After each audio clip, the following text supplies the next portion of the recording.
তো hello friends, তো আজকে দেখাবো বিরিয়ানি, স্পেশাল বিরিয়ানি। তো এটা আমার ফেভারিট, এটা সবারই ফেভারিট। এমন মানুষ নাই যে তার ফেভারিট না। তো দেখতে পাচ্ছেন কিরকম একটা চালিয়া, মানে চালিয়ার উপরে চালিয়া, যেটা কালার, যেটা ফ্লেভার, যেটা টেস্ট। তো দেখতে থাকেন কীরকম করে বানাবেন। তো প্রথমে তেল দিয়ে দিবেন, তেলের উপরে দিয়ে দিবেন পেঁয়াজ, কুচি কুচি করে কেটে নেবেন, এটাকে অল্প গোল্ডেন কালার করে নেবেন।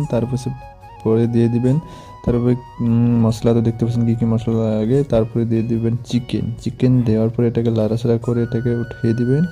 তারপরে রাইসটা ফ্রাই করে নেবেন, ফ্রাই না হয় হাফ বয়েল করে নেবেন।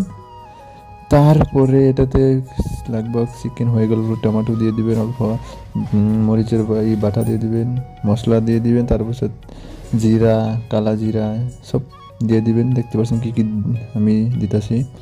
তো এসব দেওয়া হয়ে গেলে লাড়াচাড়া করে দেবেন, পর দই দিয়ে দিবেন। তারপরে চাউলটাকে ঢেলে